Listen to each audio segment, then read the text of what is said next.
It's Sunday, October 16, 2022, and welcome to the 35th episode in this series from Midas Touch and 5 Minute News called The Weekend Show, where we take a deep dive into the news of the week.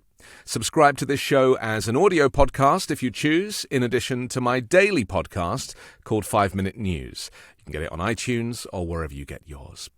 Joining me today is columnist, futurist, speaker, and author of the book Generation Z, Chloe Combi. Hello. Chloe, welcome back. Thank you. One of our original guests here on The Weekend Show. I think you were on like the second or third episode we ever did. And, oh, wow. Yeah, with Steve Hassan, which is really interesting. That's right, with Steve Hassan, who's also since returned and has he's the cult expert, of course. And I was saying actually on last week's episode that we haven't, in my lifetime, the word cult has never really been used that much. But since this whole MAGA Republican movement, Stephen is come into his own, and really us understanding how cults kind of grow is very much front of mind. Your expertise is kind of the youth. Your book is Generation Z, which you wrote a while ago, but like the youth and the environment that they live in with social media and peer pressure and all of those areas. And so I'm really keen to kind of talk to you about how our children, certainly my children, because I have two little children, and you know they have a future in the United States of America, how their lives might play out. We must just mention, though, the situation in England at the moment. Maybe you can talk a little bit about the news today, that the crashing economy and what Liz Truss, the new Prime Minister, has done. Well, I mean, it has total parallels, doesn't it? On both sides of the Atlantic, because I think we're all simultaneously feeling like the lunatics are in charge of the asylum. Right. And I mean, irrespective of how you vote, the Conservative Party, particularly post-Brexit, have been an absolute disaster. And I mean, frankly, quite how Liz Truss became Prime Minister, it boggles the mind. I compared it, I think, on Twitter to me deciding that I was going to design and build an incredibly complex building because I once won Jenga. And I mean, she is at best a mediocre politician who is known for a ridiculous speech about cheese exports. Everyone internally, and I do speak to a lot of people in the government on both sides of the aisle. I mean, no one had a particularly great word to say about her credibility. I mean, against every bit of advice, and again, this seems to be post-Brexit kind of magical thinking, and I think that very much connects to that kind of Trumpist way of thinking, that you feel like because you say it is, and as soon as fantasy interacts with reality, then it blows up, and inevitably this kind of Trussonomics, or this what are they calling it, the kamikaze budget. It sunk the pound, and inevitably that's going to have an enormous impact on the global economy.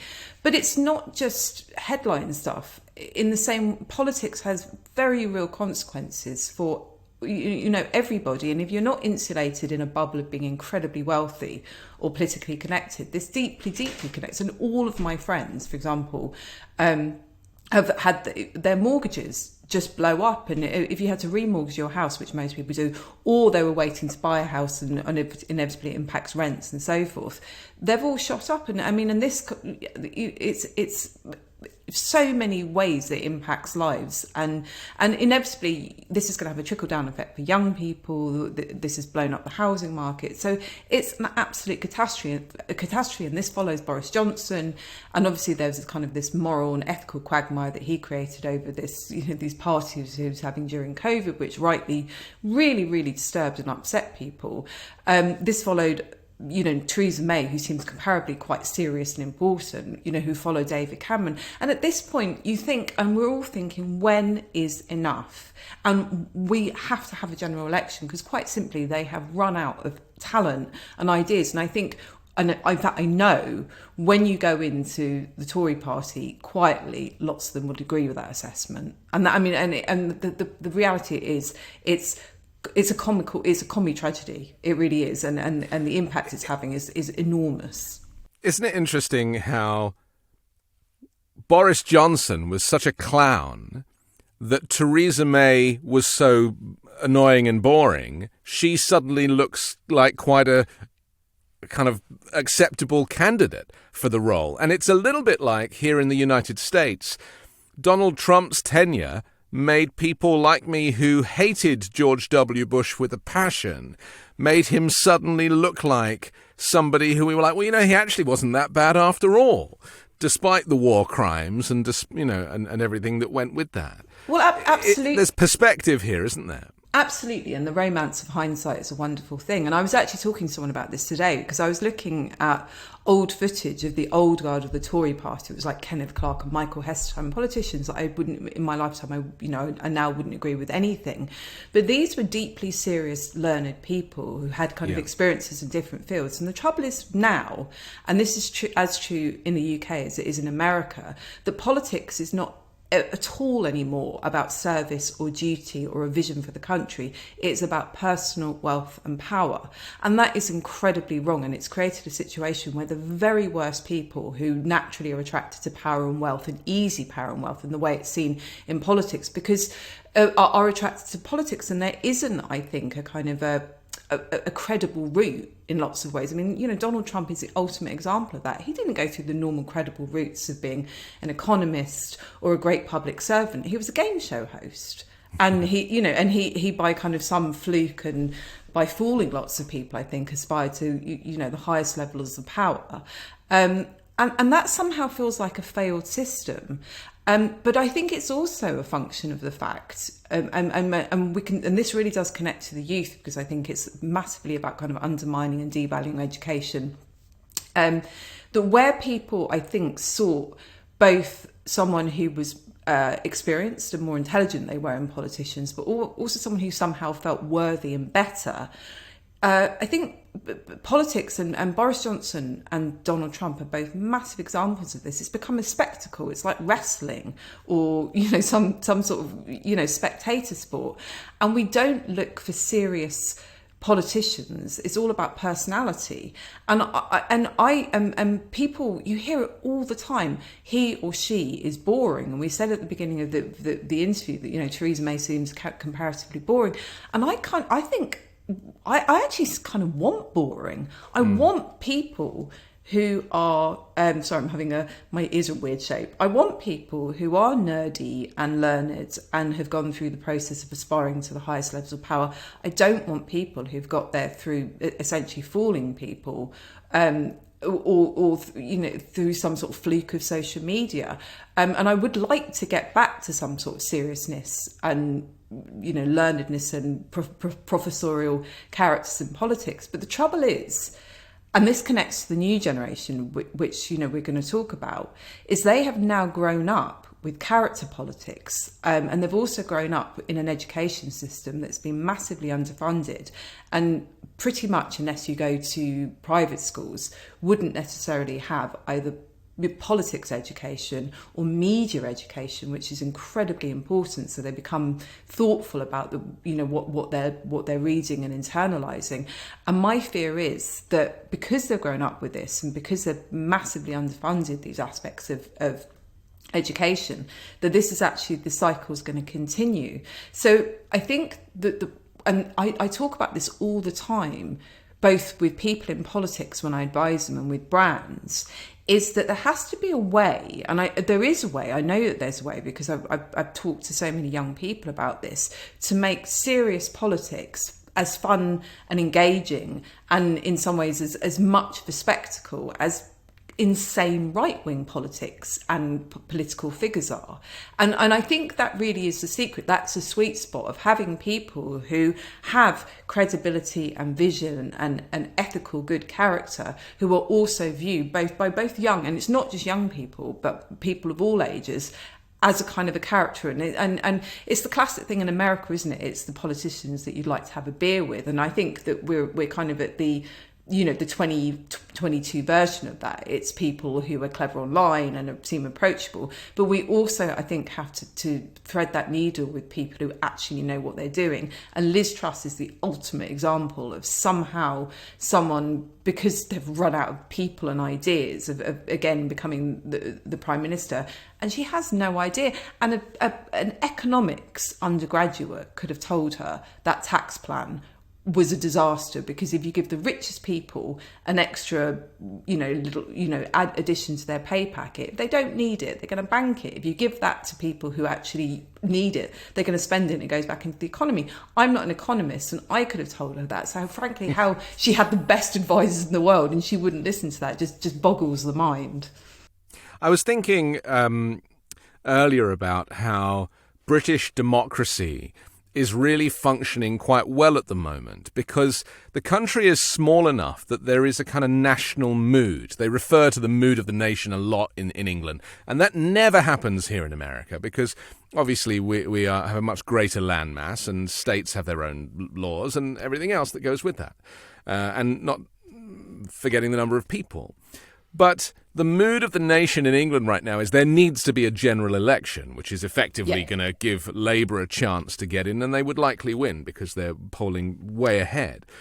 Here in the United States, it's so different to that. There really isn't a national mood. And the other thing is, because of people getting their media in such kind of narrow places, because unlike the UK, mainstream media is not regulated, and therefore there is a requirement for the news to be true in England, in the United Kingdom. And in America, that does not since the fairness doctrine was abolished under Ronald Reagan, there's no requirement for balance anymore. And so I was thinking to what you were just saying about seriousness. You remember, before the internet, your dad or someone might be reading the newspaper at dinner, and that's the actual the fabric of the newspaper made it quite serious. And kids had to have the Fun Day Times or a colouring book. That material was something for kids. But now all delivery of news comes through the device, whether it's a kid's iPhone or an adult's iPhone. Everything is coming through the same device. So the news is being delivered through a delivery method that is the same for entertainment and fun and Insta Reels and TikTok as it is for news, current affairs and opinion. And so we don't get to compartmentalize what is news and serious and important and what is just for fun. No, absolutely, and I think it's an interesting one, isn't it? Because this is the classic excuse of Fox News when they get sued for things. It's like, we're not a news channel, we're an entertainment channel, and if our audience are silly enough to take us seriously, then it's not our fault, which is an incredibly weak argument. And I think you're right. That's such a sort of knotty question, isn't it? This is I think with young people, if you had this kind of statement that this is a serious piece of news, then it would probably put them off. And that's why for better or worse, that's just the empirical fact that they go to TikTok or Instagram as their news source.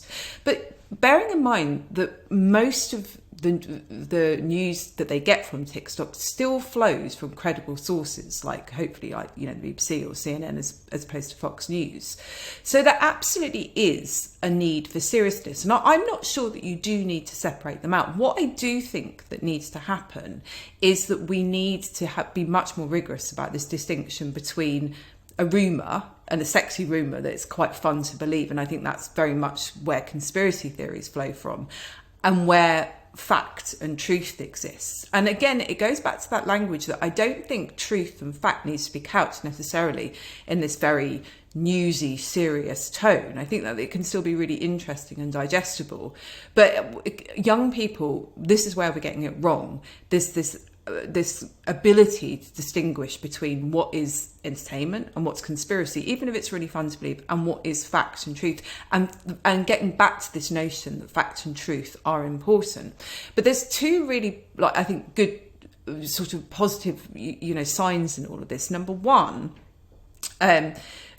when you talk to young people, lots of them are sort of saying that I do go, as opposed to go to like an influencer, I do listen to experts. And I think a really good example of that on both sides of the channel is the huge popularity, both with Gen Z and Gen A, and we'll talk about Gen A in a minute, of someone like David Attenborough, who is the ultimate sort of, figure who talks about the environment and climate, and has been really, really influential, I think, in changing young hearts and minds about the importance of it. Because he's like grandpa, isn't he? So he's wise, and exactly. he doesn't embellish. He's just and I did say on this show a couple of weeks ago that Attenborough, along with the head of the UN Secretary General, they're just like going all out now. They're just like, look, the world is collapsing. You're not going to have a planet left unless you pull your finger out. And you're right, that these people are trusted voices. Absolutely. And I think the second thing is, and I'm asked about this all the time, because I agree that young people, and I think we need to try and get back to a place with this. And I think there is a chance with Gen A, who are the generation that go behind Generation Z, which we're just beginning to talk about, and actually I'm talking about in my next book. And I think, these long reads, they're still away from this. There are lots of young people who read and love to read. But I think the other sign, this notion that they have these really short attention spans and they don't care about information and meaty sort of sources of information, is actually, and this is, I'm not flattering you, is podcasts. Because young and big series, because young people are perfectly prepared to binge listen and binge watch.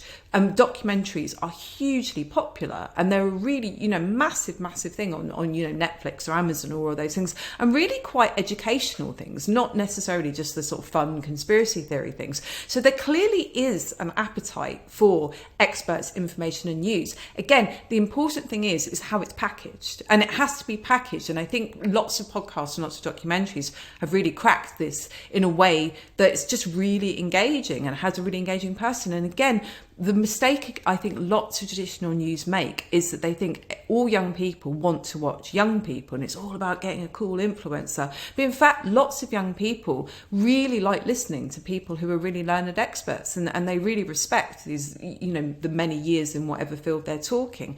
And there is massive signs that there is this real, taste and need for information and knowledge, but it's how it's presented. And I think that's the key. Are you about to do an advert for 5 Minute News, which is a daily 5-minute but in-depth analysis of 3 of the most important stories in the world? Because that's why I created that as a podcast 3.5 years ago. And we're about to hit 1,000 episodes, is because, case in point, I came to the US and I recognized that people preferred the shorter bites, but you can actually deliver factual, in-depth details, because a news bulletin on a radio station at the top of the hour is normally a minute or 2 and covers 7 or 8 stories. What I do each day with 5 Minute News is 3 stories in about 6 minutes. And actually, it doesn't seem like a lot more, but it gives you the time to go much deeper with a story. And choosing stories based on their importance rather than their fashion is actually the key, I think, because people write to me and they go like, oh, it's amazing that you were telling us these stories because other networks weren't carrying them. And I'm like, well, because I'm not a populist. And this takes us back to Trump and to Boris Johnson. And what is populism? And why is populism becoming, why has it become so popular? I mean, what is it about populism that enables us to label people like Trump and Boris Johnson as this?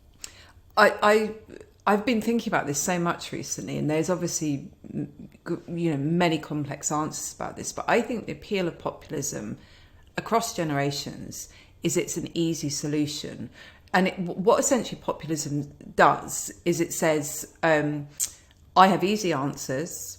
Nothing is your fault. And if you join our gang, you're always going to have, your gang around you, and you're not going to be alone. So it essentially kind of is, and so it solves all kinds of complex problems, because when nothing is your fault, you blame other people. I think, the appeal of, for example, things like QAnon, which is obviously massively linked to Trumpism, it's massively attracted lots of, I think, lonely older people who, for all kinds of complex reasons, are lonely and perhaps isolated. And they've found this kind of tribe on Facebook. They're like, you know this secret.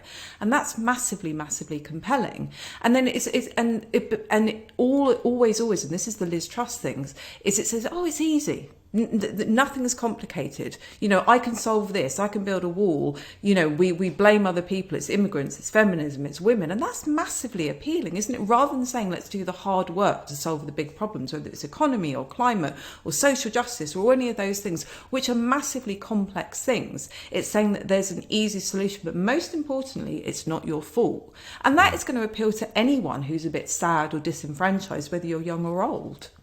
And saying, I don't know, would be a very helpful thing as well. Just admitting that there is a big problem, a bigger problem. I mean, inflation is a problem that is worldwide. The pandemic was worldwide. The knock-on effect of the war in Ukraine is worldwide. And I really feel like, in America here, they're blaming Biden for inflation, and I yet haven't heard him talk about the fact that this is happening in every single country. It would be the first thing to do, but maybe the desire to be a populist, which I think affects future politicians as well as current ones, is to say, well, I'm on it. I've got you. It's going to be fine. Or saying, that's Russia's price hike when it came to the gas prices. It's a mistake. And saying, look, it's going to be tough. Like, we can weather this together, but it's going to be tough might be a more honest and therefore useful at the ballot box answer, because you're not painting you're not seeing the world through rose-tinted spectacles. No, absolutely, because the notion that any huge thing like inflation is one person's fault is ludicrous, but somehow populism is always convinced that it's always this kind of bogeyman, whether it's Black Lives Matter or Antifa or people at the border or caravans or all of the other ridiculous things, or Joe Biden, who seems to be, as far as they're concerned, both simultaneously completely senile and some kind of nefarious puppet master who controls the world. But again, the powerful message is it's not your fault. But what is so interesting, and this is where I think the messaging kind of falls apart, was that Trump in his appeal, and Boris Johnson did this, and certainly Liz Truss did this, was to say, I alone can fix this. This is going to be so easy. We're going to build this. We're going to solve this. And when they actually got into power, they not only didn't do the things that they were going to say they were going to do, but they made it worse. Yeah. And all of their promises completely fell apart and were revealed to be complete hokum and complete fantasy. Where I think more moderate politics or left politics get it wrong, and I might be wrong about this, but I sometimes think that they take candy floss to a knife fight, is they need to more clearly say, not only did they fail you and use those words, but fail, but they're losers. They lost this. The wall didn't get built. The economy didn't get fixed. Your healthcare didn't get cheaper. In fact, things got exponentially worse, and we are currently experiencing the hangover from us. And I think you're absolutely right to say that there are no easy answers. And if we kind of build a community and we do this together, then we can make this better. But the trouble is, populism has done such damage, and I think this has roots in kind of Reagan politics and Thatcherite politics, because there's been such damage to this notion of community and communal building, and everything is about the individual and individualism, and you are the most important thing. And I think populism is kind of like the twisted, dark sort of cousin of that kind of Reagan and Thatcher era, because the notion of populism is it's all about you, and everything is always seen through the lens of what do I gain or what do I lose. And I think that there is that notion that the cruelty is the point I think that was an Atlantic article. I think that was a really correct analysis and correct assessment of where we were, because it's this not only this idea of I am the most important thing and everything is through the lens of what I get, but this idea that I want something at the expense of other people, and not this idea that we can kind of, if I gain some stuff, then it means that other people can too. It's this notion of things are better for everyone, and somehow that's a failure. It has to be all about things being better for you, and I mean, that's just such a sort of, nihilistic and unpleasant way to live. But again, I think that's a really key feature of populism. Not this idea that there maybe is enough to go around, and if we work together, we can, have the things can get better. It's this idea that actually, in some ways, it's better to have less as long as a person, your enemy, has less as well. And I think that's a real sort of central tenet of Trumpism, that no one cared that things got worse. It was only if the enemies, or the perceived enemies, things got substantially worse. Well, it's for them too. And us all the time, isn't it? And I'm always fascinated as to who them is and who us are. Because us is invariably, Trump is painting us as him and you, kind of MAGA Republicans, we're all one. But actually, he doesn't inside see it like that. He doesn't see them as the same as him. And yet he has projected to make them see themselves as the same as him. So it's aspirational because he's rich and can say what he likes, and he's a rebel and he can upset the whole system, which they crave.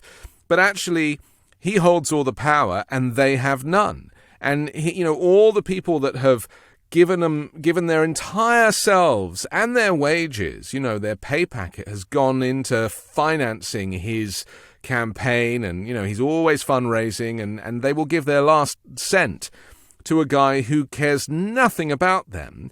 And yet the grift is creating this kind of army of, well, the other side, the baddies, are Biden and Obama, Hussein, they always like to use the middle name, and Hillary. All Democrats. It's just it's insane. No, absolutely. But it seems to me, and I was thinking about this recently, that also Trump is like the American dream that's metastasized into something very dark and very cynical, because the idea is that anyone could become anything, and you aspire to be this millionaire and you could achieve anything. It's now become this very limited thing that only certain people are allowed to achieve. If you're white or straight or male, and if your dad gives you $100 million, that's always helpful. Absolutely, but it was, it kind of is, the saying about, the greatest trick the devil ever pulled. The greatest trick Trump ever pulled was convincing, essentially, for the most part, poor, white people that he was somehow one of them. And and I know it's been said a million times, but this is literally a guy who has a gold toilet and has grown up and lived in in Queens and then Manhattan. He's not like the people from the Midwest or the people from the South. And he's never worked, and he's never bought groceries. I mean, he one of my favourite things that he said at a rally once was, talking about showing ID when you go and buy groceries. Like, he said that out loud, and I was like, you've never bought groceries. No, so absolutely. There's this disconnect, isn't there? And yet people are prepared to give him a pass on that. Can I just talk, or certainly set up this, what we kind of should be talking about, really, before we kind of go off in a populist direction, and that is the January 6th committee, which I sat through, and I know you did too, watching all 3 hours of this very compelling kind of final act, televised act, where the kind of money shot really was subpoenaing Donald Trump to get him to come and answer the very questions that have been posed. I think that this is a very, very interesting time in American political history, because, you effectively had somebody who was as bad as Hitler. And I very happily say that, considering, obviously I'm not talking about drawing comparisons with the Holocaust and 6 million Jews. That's not what I'm saying. But in terms of a cult leader, because, the Second World War did not start with the Holocaust. It ended with a Holocaust. What we're effectively talking about is the very beginnings of, the restructuring of America, which is an experiment, which is looking like it might not survive if Donald Trump is allowed to do this again, or if a similar dictator or despot or autocrat is allowed to sow so much misinformation that people don't know which way is up. What's the name of that other world in that Netflix show? The where they the go upside into down. The upside down. Yeah. That's kind of how I feel we're living here in the States, where Democrats and Republicans just don't bother conversing anymore. There is no dialogue, both in the House of Representatives, in the Senate, or at the dinner table. Zero communication because of this upside down world where Trump's life and existence means one thing and Democrats live in, I call it reality, because, I see Democrats on the ground and I see the Republicans as the upside down to that. And that's not bias. That's just truth.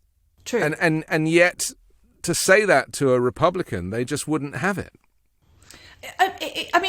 It genuinely is puzzling, and it is almost like we use this expression post-truth a lot, and I often wonder, do they really believe that Hugo Chavez flipped whatever it was, barcodes, and they flipped Republican votes to Democrat votes, and there was something to do with China involvement and Russia involvement, or are they kind of so sort of far gone that they've convinced themselves, or is it all just part of, again, this personalized grift where it's all about personal power? And I do think there are distinct groups. I think there are the Mitch McConnells, who are completely in it for personal power, and they will do it at any cost, and and they will sacrifice America and the American experiment completely. And then you have the kind of the Marjorie Taylor Greens and the Lauren Boeberts, who are kind of like, they're like the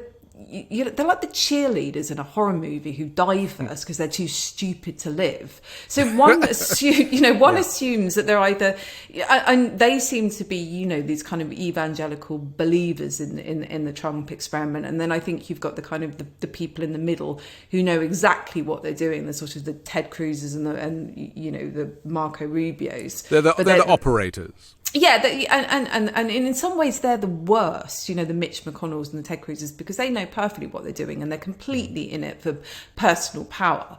But it is like the upside down. But I think going back to the original thing that we mentioned when we were mentioning Steve about this is cult-like behaviour. This is the Orwellian thing, and I know that's used so much, but the final command was not to believe what you saw with your eyes and your ears. I mean, that was in 1984, and that's exactly what Trumpism requires you to do. It's asking you not to look at empirical facts and things that happened, and if inconvenient things happen, they just quite simply say, and we saw it in that letter today, that didn't happen. It was completely the opposite. It was Nancy Pelosi's incompetence. It was, the Antifa. And we watched it. But even video evidence is not enough these days. And isn't that when you've crossed the Rubicon, right? Isn't that the point at which you're like, well, okay, I'm done. I'll see you on Mars. Because if you're showing actual factual video evidence, there can be no question, and yet still they're like, no, but it's not though. You see, and then they'll focus in on something tiny, like currently. I mean, yesterday there was this video was shown at the January 6th hearing, which was about 7 minutes long, but there is actually a 40-minute version. This video was shot by Nancy Pelosi's daughter. She's a celebrated documentary filmmaker. She was there because she wanted to document the peaceful transfer of power, which never happened. And so she just kept rolling. She knew that this was going to be the most important film of her life. It's not been shown up until now, and I realize why. And of course, all this heat has been placed on Nancy Pelosi by the right, saying, well, she should have called in the National Guard. It's her job. Which is not true. No. And now we have video of her trying to call in the National Guard and being, it becoming increasingly difficult to get through. She was talking to Jeffrey Rosen, who was on Trump's team, to say, please do this. And it was met with deaf ears. I mean, even this is not enough. And now there's a little bit of extra video which we've seen of her saying, I want Trump to come to the Capitol because I want to punch him. That's so funny. And and she's like an 80-something-year-old woman. And I'm just like, yeah, Yeah, we get you, Nancy. Yeah. We get you, Nancy. We feel you. And what the right will probably do is now say, she's a violent person. You see, we told you all along, she is violent, she hates Trump, and all she wants to do is have him killed. And that will be the new narrative because of that language that was obviously said sarcastically. No, absolutely. And I mean, this is it. I think it's in psychology. There's a thing called, and this goes back to this kind of the populism and this tribal nature of it. This sort of sense that when you're in our tribe, and we'll look after you. But I think that's the kind of tragic nature of it. It's a sunk cost sort of principle that once it's a bit like when you bet as much, you keep betting. And when you've invested so much into an ideology or an individual, it becomes such a high personal cost to let it go and to say, I was wrong all along. And I think most of the people in the Republican Party, except the complete and utter, gone, members of it for whatever reason that they're gone, know perfectly well what the reality is. But I think what they're doing is essentially kind of being the mouthpiece for the MAGA followers, of which they are massively using, for their own political gains. I think they're adhering to this idea, or they've understood that they can say that to them because this MAGA followers who don't want to see this because of the sunk cost principle. They've invested so much into this person. I mean, I personally, and many of my friends in the States, and I've worked in American politics, there's this huge, page on the internet of people who have lost relatives and great friends to QAnon and Trumpism, and and I'm not sort of saying that everybody who voted for Donald Trump or believes that is a full-on kind of card-carrying QAnon member, but there is, I think, probably the higher proportion of them who are so invested in this that it's way beyond politics, and it has become like a personal belief system, like a cultist belief system. It's a gang warfare almost. Totally. And I think more to the point, it's become for so many of these MAGA people, and you read this when you go into their spaces and when they talk, that it's become interconnected with the self, and it's sort of almost kind of propping up who they are, and it's become one of the most important parts of their identity and their personality. Yeah. To let it go would be to become a huge personal cost. And that's an enormous tragedy. But Ted Cruz and Mitch McConnell, they're not with those people. They're using those people for political gain because they understand that these people actually, lots of them are real victims of this. This is, and really quite vulnerable. I want to talk about misinformation. I mean, this is obviously something that we talk about all the time. But there's definitely more of a focus, I think, on how certainly Trump can, with a narrative, because he's written a letter to the January 6th committee this morning, actually, or Thursday morning, Friday morning, that was in response to their subpoena, effectively. He didn't say if he was going to come and answer questions or not. Some, like Maggie Haberman, says he will, but I'll believe that when I see it. But he's basically just saying, you haven't investigated election fraud, and then listed 7 or 8 districts in which he claimed there is election fraud, despite the fact that all the courts, 62 court cases have been lost, where he's attempted to show that there was election fraud when there wasn't. The Supreme Court has rejected hearing it because there was no election fraud. And yet, despite all of these hearings, that was his response. You still haven't investigated election fraud.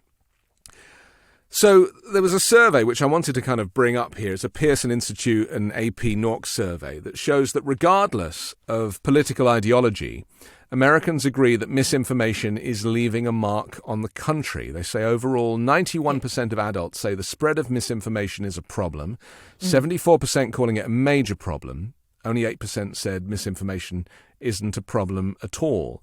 So this is across the political spectrum. 3/4 of adults say misinformation is leading to more extreme political views and behaviours, such as instances based on violence, based on race or religion or gender.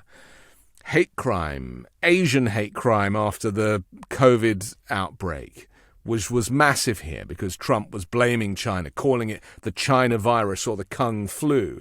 I mean, this might be funny to Republicans, but if you're an Asian, I mean, they weren't even targeting Chinese people. They couldn't tell the difference between, different Asian people. And this is the tragedy. It's like everything is completely lacking in detail. Mm-hmm. It's all about the top line, the headline.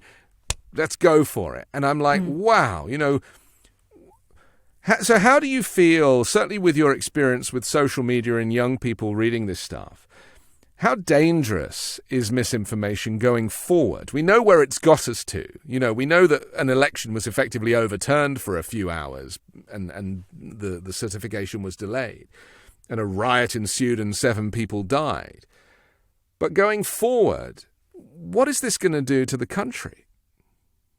I think it's probably one of the most pernicious influences that exists in any country, because quite simply, it's not just about information, it's about reality. Because we're almost at the point now, with deep fakes and all that kind of thing. So, it's almost, I think, misinformation is the tip of the iceberg. The capabilities of misinformation are going way beyond that.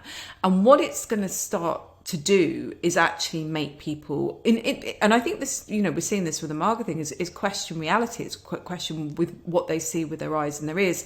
And there's the Steve Bannon principle, which I don't know whether you can say this, but this idea that his whole thing, which I think the principle actually borrowed from the Russian, is you flood the zone with shit. So people have no idea what's true and what's not, and you flood it with so much misinformation. I think Alex Jones does this, and so much crazy, and you might thread in some reality there, and people are massively confused, and I think you see it all the time on Twitter, that people often can't tell the difference between parody accounts and satire accounts, and I think it's one of the most pernicious influences, and I think it's going to get worse.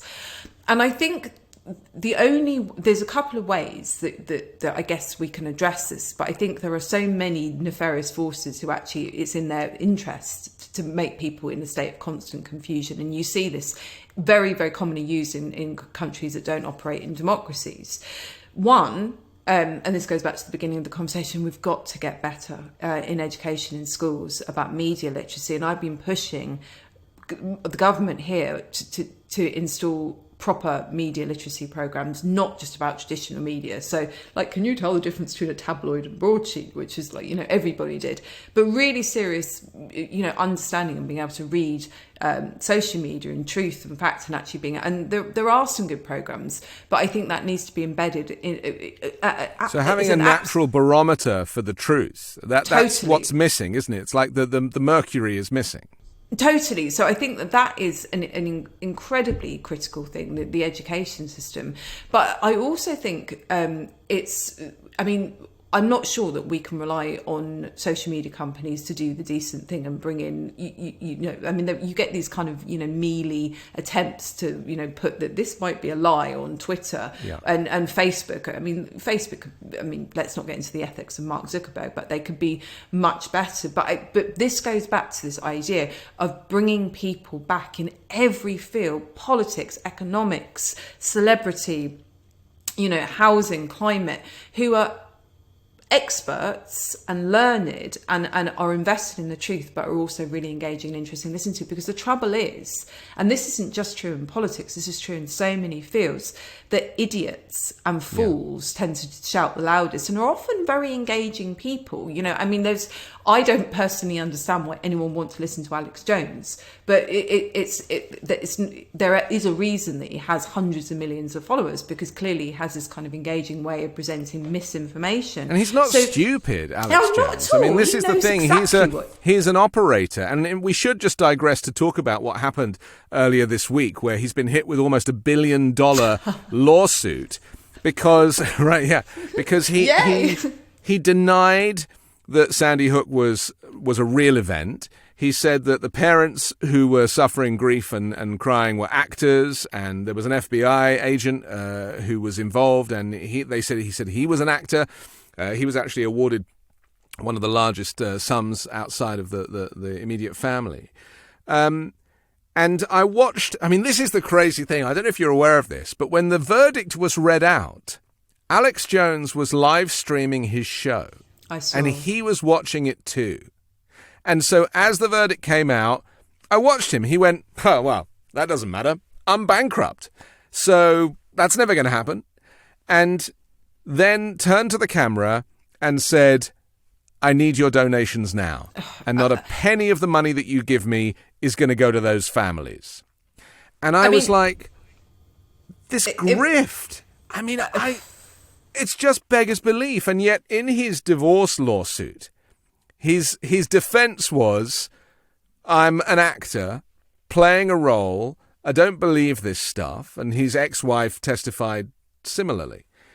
And so it's out there that this is an act. It's out there that this is just a revenue stream for him, and that he and people like him will say anything to just earn their living, even at the cost of children being executed in a school.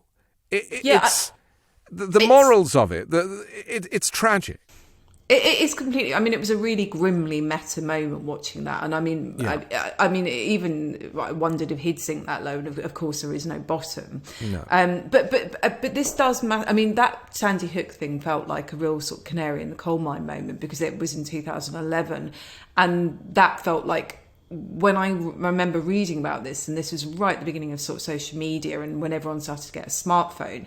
And I think, certainly Alex Jones was canny enough very early on to realise the power of misinformation and also the power of tribes. And again, he's a real Trumpist character in that sense, isn't he? Because he is all about, you are part of my gang and my tribe. Yeah. And it's with his followers, it's in their interest to absolutely believe, in this evangelical way, what he says. But I think we talked about this last time, and this is something I talk about a lot when I go into schools and with young people. And they really, I think they really kind of gel with this analogy that we don't think in terms of the intellectual or ideological weight of things. Everything now is about team sports thinking, that you are asked to join a team, Alex Jones' team, the MAGA team, the Biden team, the Obama team, the BLM team. And obviously, certain teams kind of, join each other's teams. But the point being is, once you're in that team, you never leave that team, and you cannot. It's a bit like Arsenal and Chelsea. You can't be an Arsenal fan and say, oh, actually, I'm really quite pleased that Chelsea won. The idea is, once you're in your kind of intellectual and ideological team, that you want to win at any cost. And it's not just that you want the other team to lose, you want them to be humiliated. Yeah. And that is no way to exist in a kind of a democratic and reasonable country, because you've got to have ways, particularly with young people, to say that you don't fit into an intellectual ideological box, or you shouldn't. And you should be able to say two things. Number one, I was wrong. And that is perfectly fine to say. Number two, I changed my mind. Yes. And actually, I've started to see that the other side, or the people I didn't agree with, or the people I agreed with 2 years ago, actually were right. But we've got into this team sports thinking that that becomes this sort of like humiliating thing, and you betrayed your team. And we actually make horrendous examples of these things. And we're seeing terrible things happen to people when they leave their tribes.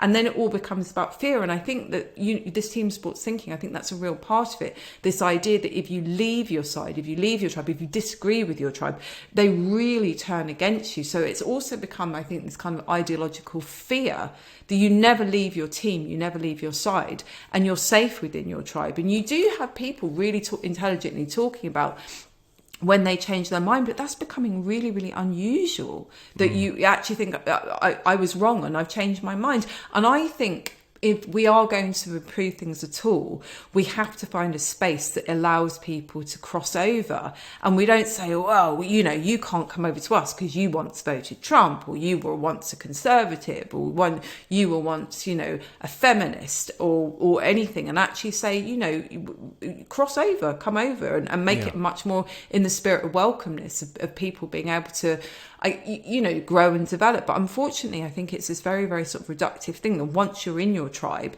if you leave your tribe or you start questioning that, then what you actually do is you start questioning yourself. And I think you're kind of almost like your psychological makeup, and it's like I'm going to break down, and and it goes back to that the QAnon thinking or the MAGA sort of thinking. It's identity. Absolutely. And it's like you literally, if I let this go, I'm going to let a huge part of myself go. And that's real tragedy, and that's real cult stuff, for sure. And it's far greater in America than it is in the UK. In the UK, I try to explain to people that, politics is like, it's kind of like 11 o'clock and 1 o'clock, in terms of like the left and the right, whereas in America, the right is the far right and the extreme right. And I know that's happening more in the UK, but it's certainly, there is this level of extremism where extremism now has become the popular mainstream of the Republican Party. And by extremism, I mean women's rights, banning of abortion. They're looking to ban same-sex marriage and contraception and all of these things. Interracial marriage will be next. I mean, that's totally. It's all for the taking, and that is extremism in a civilized society. And I just think and the other thing I wanted to say, and this is what we talked about when you came on the show last time, is that this tribalness is taught in schools in America. It's cheerleaders. It's like league soccer or football. It's creating this team sports element that we don't really have as much. There is this kind of, it's a bit like cricket in England, like a gentleman's game, the handshake. It's like, well, yeah, we might be rivals on the pitch, but afterwards we're all going to go and drink together, right? And that doesn't really happen as much in the US. I think afterwards it's like you go to your hut and we'll go to ours and we'll just slag each other off and so there's that. But then with misinformation as well, I really very much wanted to say that what do we have left, right, of society if misinformation is going to get worse, as you've described, and I completely agree, where people do not have that barometer to decipher the difference between what is true and what is propaganda. You're going to be left with uncivilized societies. We already see America's system. Even though the voting is pretty secure, people's mindset is that it isn't, because Trump told them that it wasn't and continues to do so as recently as Friday. And so civilized communication, civilized a conversation like this, any kind of civility is going to be lost to a kind of class warfare. And my fear is that the American experiment will fail. And now the UK has been through thousands of years of this, from the Roman occupation and everything else. We've had despots come and go. We've had Oliver Cromwell. We've had all these characters in history that have made British democracy pretty firm, even though our constitution is not even written on a piece of paper, and yet people know what it is by default. That hasn't happened yet in America. The country is simply too young, and therefore it is more likely to fail. No, I mean, and I think this is one of the big problems, that America hasn't had a stress test like this. And unlike, for example, Europe, which has gone through many iterations and many stress tests and very, very dark ones, and has kind of come through that and lived to see the day. And I mean, this is the thing, that the parallels of what what America is going through with some of the darkest periods in European history is staggering. And I mean, that isn't being alarmist at all when you start extrapolating the parallels between, the early stages of, the 1930s in Germany. The rise of the Nazi Party. I mean, but in a very crude way. And I think I think they are aping it, but I think that a lot of it's kind of, accident and I think, sort of, trial and fail. But they tried it last time, it failed. And I think to some extent some brighter people than Trump have sort of figured out, the weak spots of the experiment. And, they're doing very systematic things, putting people in electoral, doing it in a much more kind of strategic way, of doing it kind of state by state, as opposed to kind of these big coups, which actually effectively is what Hitler did in the end. He tried a coup, it failed. So he did it in a much more strategic way, and it didn't fail, it worked. And I know, the sort of, the Nazi thing is a big thing to sort of throw out. But if you don't look backwards, if you don't look to the lessons of history, you don't learn anything. And I mean, but this is, I think, the final word, really, of even people who are deeply in love with Trump and the MAGA experiment, is that the Republicans and Trump are not for freedom. They are all about limiting your freedoms, whether it's bodily autonomy, who you marry, what you read, who you love. And there's a very, very tiny minority of people who have all the power. Now, America at its core, whatever else, it's about kind of freedom. And that is the most important thing.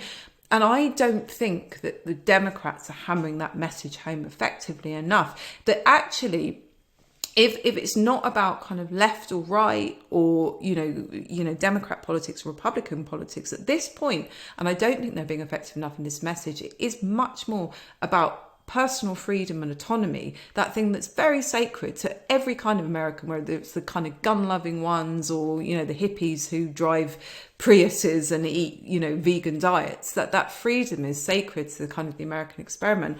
Or it's the Republican Party, and both can't coexist because they are fundamentally two opposing things. And I don't think that message is being hammered home enough. And, an abortion is a really interesting message, isn't it? Because it's a tricky one, because if you're massively anti-abortion, if you're, I refuse to use the word pro-life, but if you're massively anti-abortion and anti-choice,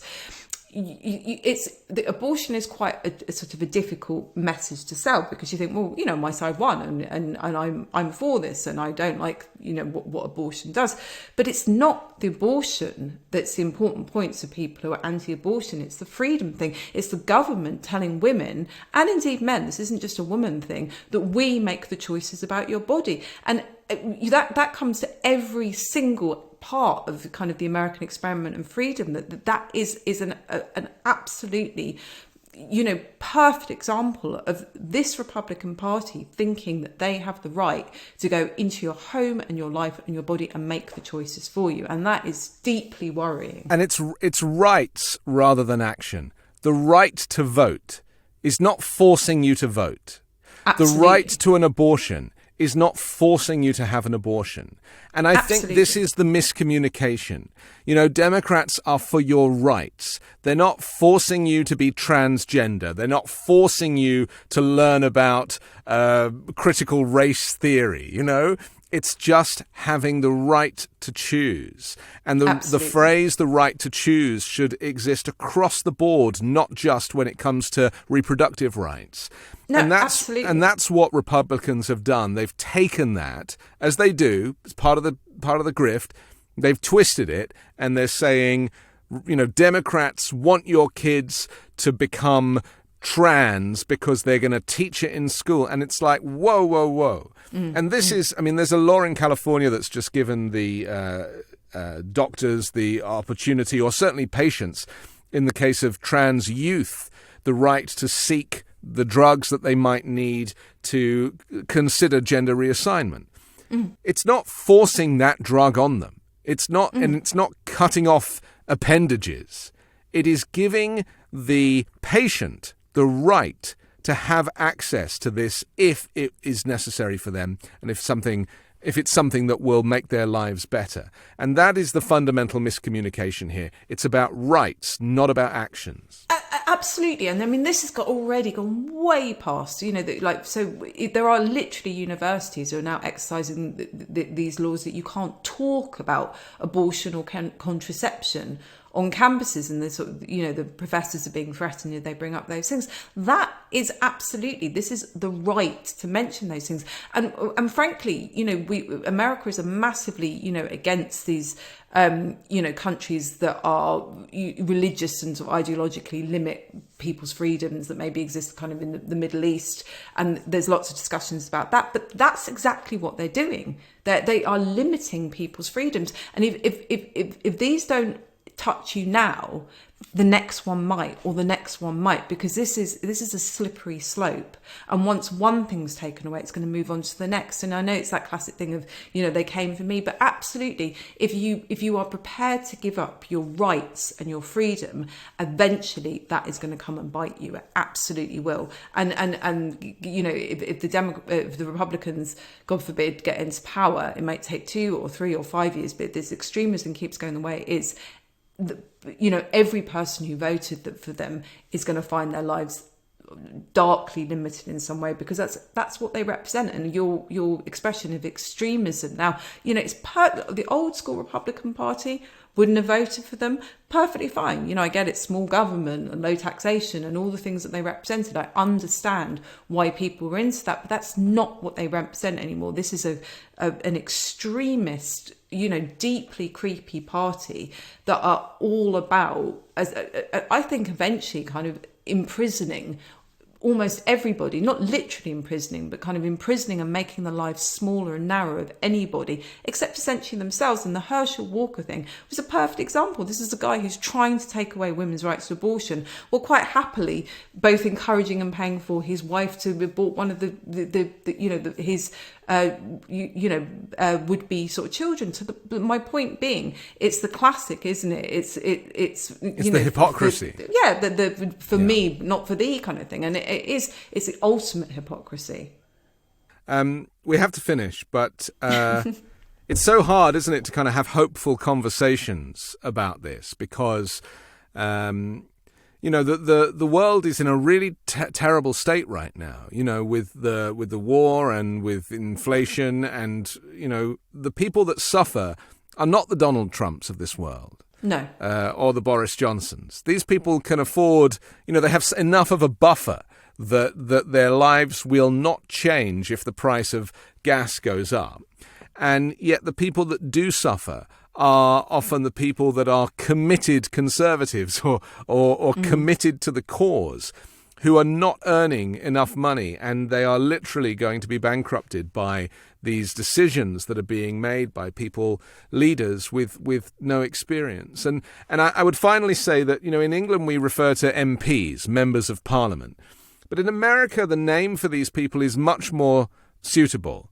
They are representatives.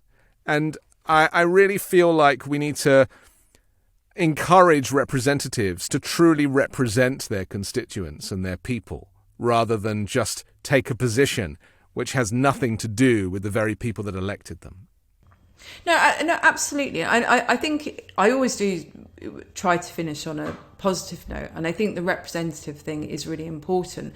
I think finishing on a positive note and thinking about young people, this is a generation who, despite the misinformation and despite social media addiction and the mental health issues, are highly attuned to the problems and challenges they face. They're highly attuned to the massive limitations of politics and the representatives who supposedly represent them but don't at all. And and I think the kind of the Dobbs decision, and all the things that are happening, the economic, the climate things, are massively politicising a generation. And I will say this, that Generation Z and now Generation A, people want to portray them, and particularly the right, as these kind of entitled babies, and all they care about is their iPhones and whinging about things and pronouns and all that kind of thing, and that's the thing they want to represent them. And that's not true at all. That's them trying to say to young people, don't hope for more, don't be more, that we're going to kind of grind you down and we're going to misinform you. And I promise you, the number of people I've been writing this book and doing this series who are highly politicised and highly engaged and very knowledgeable and genuinely knowledgeable, not misinformation, information, and they are highly geared to proper change. And I think that's something really, really positive. So I think, providing we don't all end up, in Gilead or something like that. I do have genuine hope and really good feeling. I mean, and I'm heavily involved in all kinds of organisations and work, and I do think that there's lots of positive change happening. And I think the most important message is to young people and old people is, don't let this grind you down. Don't fall for the misinformation. Don't let the stupidity win, because there's more of us than there is of them. Yeah. Do your research. It's Absolutely. It's actually the in Parkland, a good way though. Yeah, for sure. The Parkland kids gave me the most hope, and we just saw a few days ago the shooter at the Parkland, the Marjorie Stoneman Douglas School got an all of life sentence. He'll never get parole. He didn't get the death penalty, which is due to a technicality of Florida law. But those kids who put on a rally after that event and talked about, they were campaigning and became activists, they gave me a huge amount of hope. It was very sad that it came off the back of a mass shooting, but there are young people who really care and who understand their equilibrium is very much balanced. Their barometer is very strong, and we put our trust in them. Absolutely, and I think the final thing I'll say, and I know we're coming to the end, is that it's very easy, I think, for people who haven't grown up on social media to be fooled by social media. I think, Facebook and the Q thing is massively like red pill grandma. But this is also a generation who've grown up with social media, so they're very, very tuned to the tricks, and they are also really good at flipping it and using kind of the algorithms and the language against the kind of nefarious forces. And often older people, very, sort of politicians with advisors try to take on young people on social media and end up looking like idiots. Yeah. So these people who, and TikTok is kind of, I think, reached its zenith, and we're sort of seeing the next kind of wave, I think the new Gen A wave of social media, which would be really interesting. So I think I'm hoping that social media might yet be used for good by this generation who actually do, I think, understand how to kind of flip the script and use it for something that's a bit less dark than what we've seen in the last 4 or 5 years. Okay. Tell us where we can hear. You have a podcast and you have a book and another book to come. Just tell us about those very quickly for people who want to know more about Chloe Combi. So we did a series in the UK, but actually it's global, called You Don't Know Me, which is on all the usual places, which is me interviewing young people about, there's 12 episodes, so 12 issues. So I've just done a series with Meta, which is super interesting, and we're in the middle of figuring out the next one, which is a VR exploration of teen mental health, and it was at SXSW, but you do need an Oculus. I can't tell you yet about what the new book's called, because I'm not allowed to, and I'll get into trouble. People, I have a website, so people want to get in touch with me about advice, brand stuff, government stuff. I do lots and lots of, I've interviewed over 10,000 members globally of Gen Z and Gen A, so I'm definitely considered one of the real experts about young people, so do get in touch if you want to know more. Okay, thank you very much, Chloe Combi. Thank you, Anthony, that was so fun. Don't forget to subscribe to The Weekend Show on YouTube or as an audio podcast, and also the 5 Minute News daily podcast, which drops every morning, so you can hear me tell you the 3 biggest stories of the world, in fact, whilst you make your morning coffee, and leave an iTunes review. I'm Anthony Davis. Join me next week with a brand new special guest and 3 more factual news stories to discuss on the 5 Minute News Weekend Show with Midas Touch.